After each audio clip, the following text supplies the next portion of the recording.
प्राणमय कोश की साधना। प्राण शक्ति एवं सामर्थ्य का प्रतीक है। मानव शरीरों के बीच जो अंतर पाया जाता है वह बहुत साधारण है। एक मनुष्य जितना लंबा मोटा भारी है, दूसरा भी इससे थोड़ा बहुत ही न्यूनाधिक होगा। परंतु मनुष्य की सामाजिक शक्ति के बीच जो जमीन आसमान का अंतर पाया जाता है, उसका कारण उसकी आंतरिक शक्ति है। विद्या, चतुराई, अनुभव, दूरदर्शिता, साहस, लगन, शौर्य, जीवनी शक्ति, ओज, पुष्टि, पराक्रम, पुरुषार्थ, महानता आदि नामों से इस आंतरिक शक्ति का परिचय मिलता है। आध्यात्मिक भाषा में इसे प्राण शक्ति कहते हैं। प्राण नेत्रों से होकर चमकता है, चेहरे पर बिखरता फिरता है और हाव भाव में उसकी तरंगे बहती हैं। प्राण की गंध में एक ऐसी विलक्षण मोहकता होती है जो दूसरों को विभोर कर देती। प्राणवान स्त्री पुरुष मन को ऐसे भाते हैं कि उन्हें छोड़ने को जी नहीं चाहता। प्राण वाणी में घुला रहता है, उसे सुनकर सुनने वालों की मानसिक दीवारें हिल जाती हैं। मौत के दांत उखाड़ने के लिए जान हथेली पर रखकर जब मनुष्य चलता है तो उसकी प्राण शक्ति ही ढाल तलवार होती है।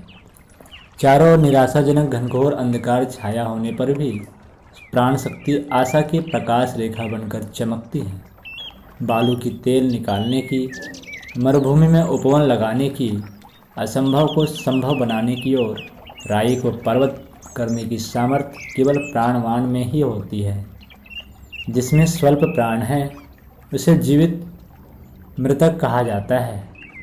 शरीर से हाथी के समान स्थूल होने पर भी उसे पराधीन परमुक्षापेक्षी ही रहना पड़ता है।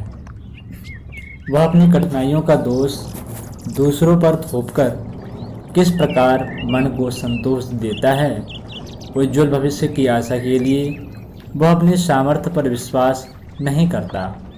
किसी सबल व्यक्ति की, नेता की, अफसर की, धनी की, सिद्ध पुरुष की और देवी देवताओं की सहायता ही उसकी आशाओं का केंद्र होता है। ऐसे लोग सदा ही अपने दुर्भाग्य का रोना रोते हैं।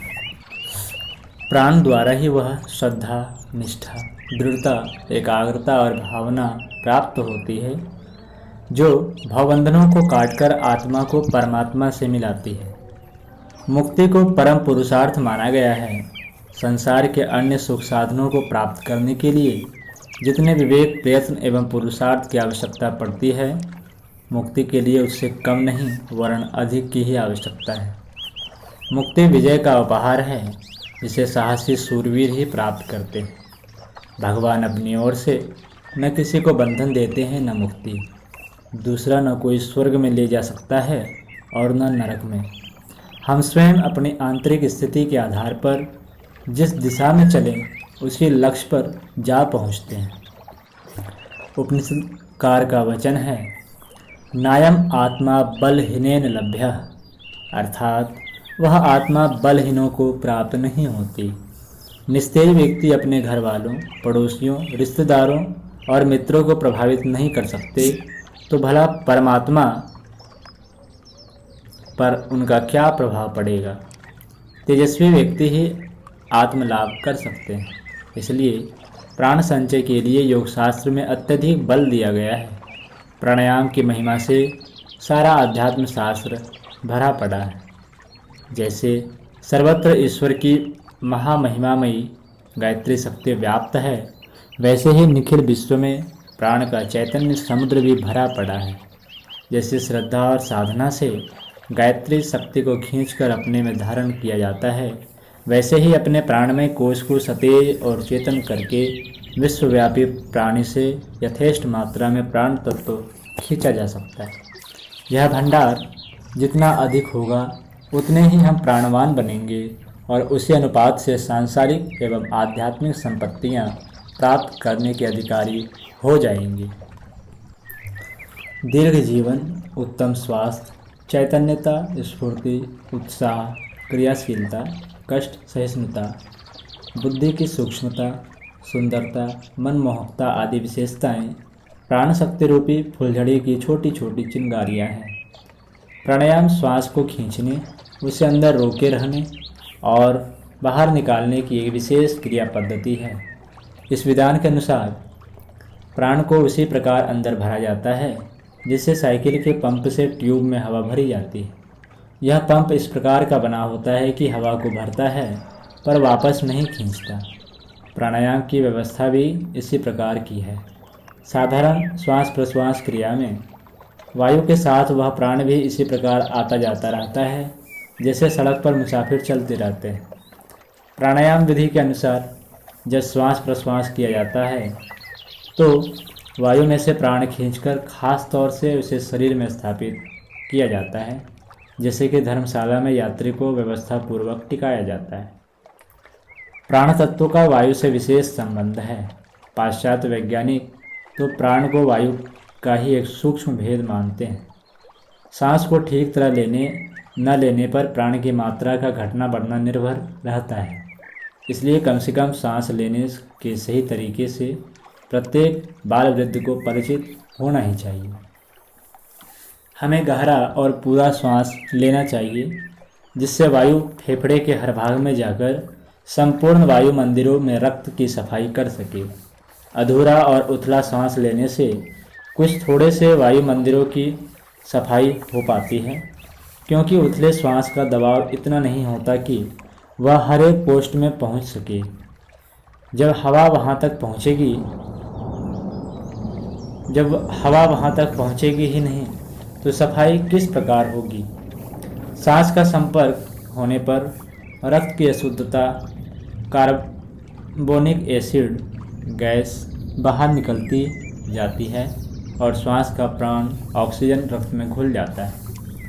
यह प्राण शक्ति उस शुद्ध रक्त के दूसरे दौरे के साथ शरीर के अंग प्रत्यंगों में पहुंचकर उन्हें ताजगी और स्फूर्ति प्रदान करती है। शुद्ध रुधिर में 1/4 भाग ऑक्सीजन का होता है। यदि इसमें न्यूनता हो जाए तो उसका प्रभाव पाचन क्रिया पर अनिवार्य रूप से पड़ता है। ऐसे व्यक्तियों की जठराग्नि मंद होने लगती है। इन सब क्रियाओं पर विचार करने से यह स्पष्ट होता है कि हमें पूरा गहरा श्वास लेने की आवश्यकता है जिससे रक्त में पर्याप्त ऑक्सीजन मिल जाए, अंग प्रत्यंगों में ताजगी एवं स्फूर्ति पहुंचती रहे और पाचन शक्ति में निर्बलता न आने पाए। जठराग्नि मंद होने से अन्य अंगों में शिथिलता आने लगती है और वे अपने को अधूरा एवं दोषपूर्ण बनाते हैं। यदि कुछ समय जारी रहे तो जीवन यात्रा में नाना प्रकार की विघ्न बाधाएं उपस्थित हो सकती हैं और विविध भांति के रोगों का सामना करना पड़ता है। अधूरा सांस लेने वाले के फेफड़े का बहुत सा भाग निकम्मा पड़ा रहता है। जिन मकानों की सफाई नहीं होती उनमें गंदगी, मकड़ी, मच्छर, छिपकली, कीड़े मकोड़े आदि का जमघट होने लगता है। इसी तरह फेफड़े के जिन वायु कोष्ठकों में सांस की वायु नहीं पहुंचती उनमें क्षय, खांसी, जुकाम, उर्छत, कफ, दमा आदि के रोग कीट जड़ जमा लेते हैं। धीरे धीरे वहाँ वे निर्बाध रीति से पलते रहते हैं और भीतर ही भीतर अपना इतना आधिपत्य जमा लेते हैं कि फिर उनका निकाल बाहर करना कठिन या असंभव हो जाता है। प्राणायाम विज्ञान का सबसे पहला और आरंभिक पाठ यह है कि हमें पूरी तरह गहरी सांस लेना चाहिए। ऐसी आदत डालने का प्रयत्न करना चाहिए कि सदैव इस प्रकार सांस लिया जाए कि वायु से पूरे फेफड़े भर जाएं। यह कार्य झटके से या उतावली में नहीं होना चाहिए। धीरे धीरे इस प्रकार पूरा श्वास खींचना चाहिए कि छाती भरपूर चौड़ी हो जाए और फिर उसी क्रम से धीरे धीरे वायु को बाहर निकाल देना चाहिए। यही रीति फेफड़ों को स्वस्थ रखने वाली, रक्त को शुद्ध करने वाली, शरीर के अंग प्रत्यंग में चैतन्यता देने वाली और पाचन शक्ति ठीक बनाए रखने वाली है। इसलिए आरोग्य और दृढ़ जीवन देने वाली भी है। पूरा श्वास लेने पर अभ्यास डालने से छाती की चौड़ाई बढ़ती है फेफड़ों की मजबूती और वजन में वृद्धि होती है और हृदय की कमजोरी में सुधार होकर रक्त संचार की क्रिया में चैतन्यता दिखाई देने लगती है। पाठकों को श्वास विज्ञान के इस तथ्य को गंभीरतापूर्वक विचारना चाहिए और अविलंब पूरा एवं गहरा श्वास लेने की आदत डालने का प्रयत्न आरंभ कर देना चाहिए। कुछ दिन श्वास क्रिया पर ध्यान रखने से, भूल सुधारते रहने से आदत भली प्रकार पड़ जाती है। प्राणायाम विज्ञान की दूसरी शिक्षा नाक से श्वास लेना है। यद्यपि मुंह से भी श्वास लिया जा सकता है, पर वह इतना उपयोगी कदापि नहीं हो सकता जितना कि नाक से लेने पर होता है। एक बार एक जंगी जहाज के यात्री में चेचक बड़े उग्र रूप से फैली। डॉक्टरों ने इसकी विशेष सावधानी से जांच करते रहने का प्रयत्न किया। मृतकों के बारे में उनकी रिपोर्ट थी कि वे मुंह से श्वास लेते थे। उस जहाज में एक भी ऐसा आदमी नहीं मरा जिसे नाक से श्वास लेने की आदत थी। जुकाम और सर्दी के रोगों के बारे में भी डॉक्टरी जांच का यही निष्कर्ष है कि मुंह खोलकर श्वास लेने से इसका प्रकोप विशेष रूप से होता है और भी अनेक छोटे बड़े रोग इसी बुरी आदत के कारण होते देखे गए। नाक से फेफड़ों तक जो हवा पहुंचाने वाली नली गई है, उसकी रचना इस प्रकार हुई है कि वह वायु का उचित रूप से संशोधन परिमार्जन करके भीतर पहुंचाए। नासिका के छिद्रों में छोटे छोटे बाल होते हैं। यह एक प्रकार की छन्नी है जिसमें धूल व गंदगी के अणु अटके रह जाते हैं और छन्नी हुई वायु भीतर जाती है। जब आप नासिका के छिद्रों में उंगली डालकर उनकी सफाई करते हैं तो उनमें से कुछ मैल निकलता है। यह मैल व कचरा है जो वायु के छन्नी से रहा हुआ है। नासिका में एक प्रकार का तरल पदार्थ स्रावित होता रहता है। बालों में अटकने के सिवाय जो कचरा बचा रहता है वह स्राव में चिपक जाता है। वायु का इतना संशोधन नासिका के छिद्रों में हो जाने के उपरांत वह आगे चलती है। श्वास नली जो फेफड़ों तक मस्तिष्क में होती हुई गई है काफ़ी लंबी। इतनी लंबाई में यात्रा करती हुई वायु का तापमान सह्य हो जाता है। यह ठंडी वायु हुई तो गर्म हो जाती है। इस प्रकार फेफड़ों तक पहुँचते पहुँचते वह सब प्रकार सही संशोधित हो जाती है, किंतु मुंह से श्वास लेने से तो परिमाण बिल्कुल दूसरी ही प्रकार का हो जाता है। मुंह में नासिका की तरह बाल नहीं होते जो वायु को छाने। दूसरे, मुंह का छिद्र इतना बड़ा है कि उसमें वायु का गर्द गुबार बिना रुकावट के चला जा सकता है। तीसरा, मुंह से फेफड़े की दूरी बहुत कम है, इसलिए वायु की सर्दी गर्मी में भी विशेष परिवर्तन नहीं होने पाता। इस प्रकार बिना छने गुब्बार युक्त शरद गर्म हवा मुंह के द्वारा जब फेफड़ों में पहुंचती है तो उन्हें हानि पहुंचाती है और बीमारियों की उत्पत्ति करती है। देखा गया है कि जो लोग रात में मुंह से श्वास लेते हैं, सवेरे उनका मुंह सूखा, कड़वा और बदबूदार होता है। रोगियों को यह लत हो तो उनके श्वास होने में अनावश्यक देरी लग जाती है। प्राणायाम के अभ्यासियों को योगियों की यह कड़ी ताकीद होती है कि वे सदा नाक से श्वास लिया करें। यदि नासिका भाग में कुछ रुकावट हो जिसके कारण मुंह से श्वास लेने के लिए बाध्य होना पड़ता है तो नासिका रंध्रों की सफाई कर लेनी चाहिए। संगीत से फेफड़े बहुत मजबूत होते हैं। गायन में जिन्हें रुचि होती है उन्हें छाती संबंधी रोग कम होते देखे गए हैं। अत्यधिक गाने से या अनुचित अवस्था में अविधिपूर्वक गाने से बीमारियां हो सकती हैं, परंतु साधारणतः संगीत की गणना फेफड़ों को मजबूत बनाने वाले अभ्यासों में है। कंठ, हृदय, पसली, अमाशय, आंत, यकृत आदि सभी एक धड़ के अंतर्गत रहने वाले अंगों का संगीत से अच्छा व्यायाम होता है।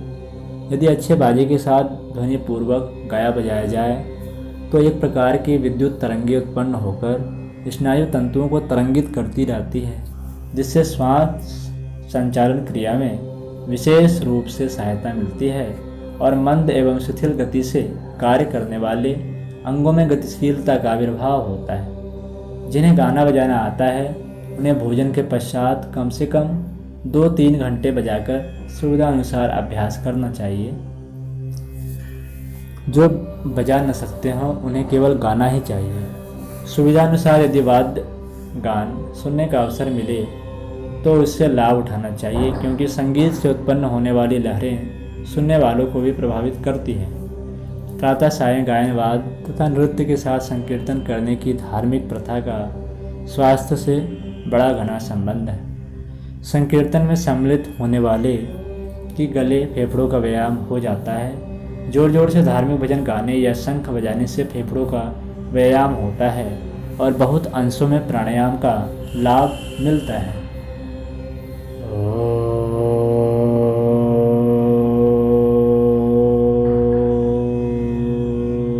शांति शांति।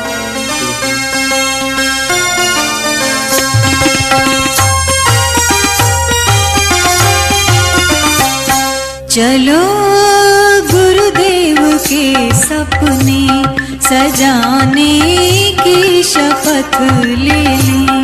चलो गुरुदेव के सपने सजाने की शपथ ले लें।